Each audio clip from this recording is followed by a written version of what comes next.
Papua satu hati, bukan orang Indonesia. Benny Wenda tidak berhak mengatur Papua. Orang ini benar-benar jadi benalu. Tangkap Pak Polisi. Tanah Tabi Port Nubai kita adalah orang Indonesia.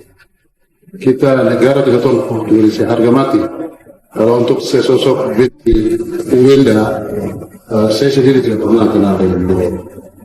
Dan beliau mungkin sekarang sudah dari media dikatakan bahwa beliau adalah warga negara di Swiss, sehingga beliau tidak punya hak mengatur negara kesatuan Republik Indonesia dan tidak punya hak untuk mengatur tanah Papua, karena tanah Papua adalah bagian dari negara kesatuan. Papua damai, Papua damai, NKRI damai. Hari ini kalau bukan kita, siapa lagi? Kita mengajak semua saudara-saudara kita di Papua. Tanah sorga kita ini tidak harus dipolitisir oleh kepentingan manusia. Kita mengetahui bahwa Papua itu adalah wilayah negara kesatuan Republik Indonesia. Setiap terjadi gangguan keamanan, itu kewajiban daripada Polri, TNI, dan instansi terkait untuk menjaganya. Menyikapi daripada deklarasi Benny Wenda yang disampaikan melalui Twitter, saya ingin menyampaikan pada kesempatan ini, siapapun, kelompok manapun yang mengikuti daripada Benny Wenda, yang ingin memisahkan daripada negara kesatuan Republik Indonesia, kita akan melakukan tindakan tegas, siapapun dia, kelompok apapun dia, kita tidak pandang bulu. Ya, ketika terbuang dan tidak dianggap oleh tanah kelahirannya, mungkin itulah gambaran yang dialami oleh Benny Wenda. Sosok separatis dari suku Lani, kelahiran Baliem, Papua, yang berada di balik kerusuhan Papua kemarin. Belakangan diketahui Benny dengan sengaja mendalangi rusuh Papua, dengan harapan isu ini bisa diangkat di Forum Komisi Tinggi Hak Asasi Manusia PBB atau OCHHR dan Sidang Umum PBB pada 23 sampai 24 September lalu. Bahkan kemudian juga diketahui Benny bukan lagi warga negara Indonesia. Sejak tahun 2003, Benny telah tinggal di Inggris dan secara normatif kehilangan kewarganegaraan Indonesia dan kini menjadi warga negara Inggris. Seperti diketahui hukum di Indonesia, bahkan kehilangan kewarganegaraan selain karena yang bersangkutan yang memutuskan juga dikarenakan keberadaannya selama 5 tahun berturut-turut di negeri orang tetapi bukan karena tugas negara. Jadi ya sudah jelas ya, Benny Wenda bukan warga negara Indonesia. Benny memang kepo, sibuk ngurusin negara orang. Apa mentang-mentang berdarah Papua dan terus merasa berhak? Maaf, darah bisa Papua, tapi faktanya Anda bukan lagi warga negara Indonesia. Situ orang asing bagi kami, Indonesia. Lagi pula, kehilangan kewarganegaraan Anda atas kesadaran sendiri kok. Jadi jangan campuri urusan negeri kami. Kami mencintai Indonesia, juga Papua yang merupakan saudara sebangsa kami. Cukup mengenai Benny Wenda, kalau sudah jelas, Doski ini adalah warga negara asing. Sip dan mantap mendengar suara tokoh Papua, Abisai Rolo yang mengatakan tidak mengenal sosok Benny Wenda dan mendukung NKRI sebagai harga mati. Kami saudaramu, sangat mendukung saudaraku Papua. Ya, benar, pakai bingits. Benny tidak ada hak untuk mengatur Papua dan NKRI, karena Papua adalah bagian dari Indonesia. Lagi pula, apa hak Benny kok warga negara asing sok mengatur kedaulatan di NKRI? Betul kan? Saya asli kota Jayapura dan kita Indonesia. Kita NKRI harga mati. Untuk sosok Benny Wenda, saya sendiri tidak pernah mengenal beliau. Kata Abisai usai bertemu Presiden Joko Widodo di Kompleks Istana Kepresidenan Jakarta. Kita sepakat abaikan saja Benny Wenda yang hanya membuat rusuh dan memecah belah persaudaraan kita dan merusak keutuhan NKRI. Ada hal yang jauh lebih penting daripada Benny Wenda, yaitu membangun Papua dan menjaga keutuhan NKRI. Yang terbaru, saya saat Abisai mengatakan kepada Pak D. Jokowi bahwa tidak ada bendera lain selain merah putih yang berkibar dari pantai sampai wilayah pegunungan di tanah Cendrawasih tersebut. Serius nih, saya merinding bahkan ketika menuliskan artikel ini ya, waktu bahas ini, begitu tulus cinta dan bangganya saudaraku Papua terhadap Indonesia. Sama seperti itulah hati kami saudaramu di provinsi lain.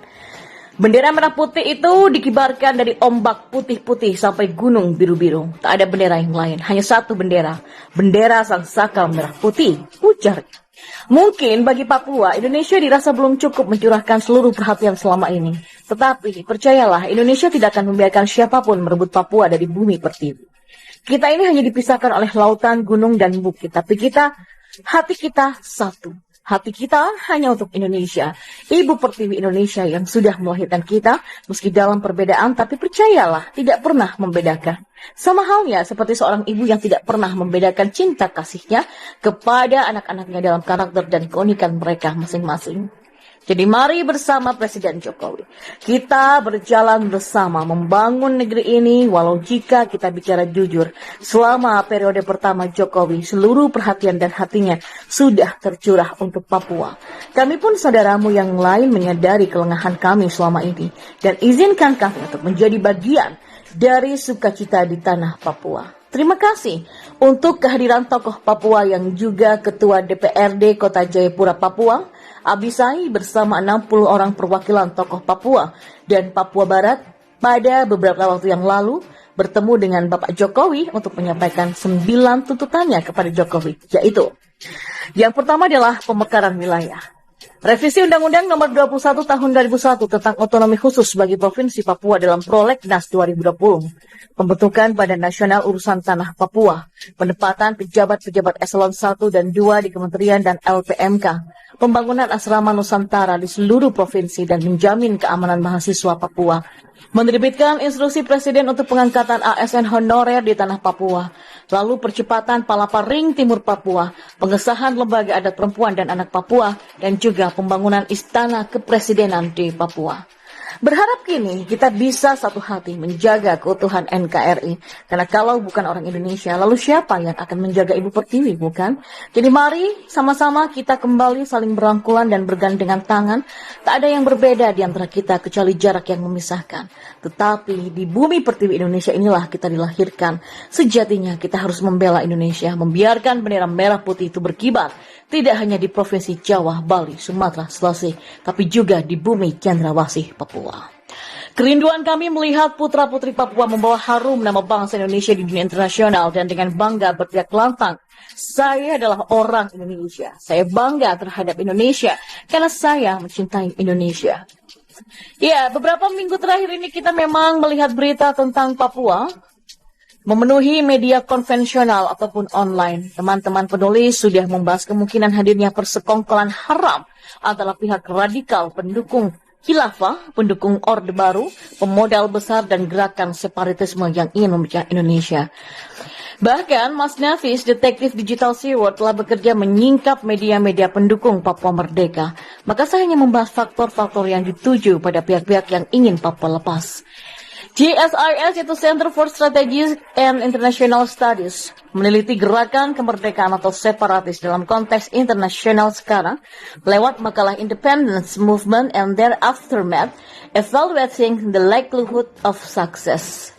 Makalah yang diterbitkan tahun itu juga membahas kasus Timor Leste untuk dipelajari selain Bangladesh, Eritrea, dan juga Kosovo.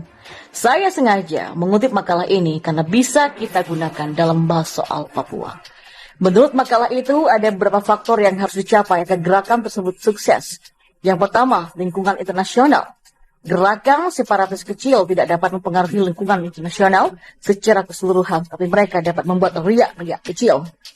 Pihak yang ingin Papua lepas dari NKRI aktif menyebarkan agendanya pada forum-forum internasional dengan memproduksi berita-berita yang menjelekkan dan menyudutkan pemerintah Indonesia.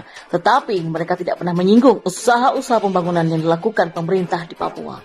Mereka mencapnya sebagai pemusnahan budaya, eksploitasi ekonomi Papua, dan peminggiran orang asli Papua atau OAP demi para transmigran Indonesia.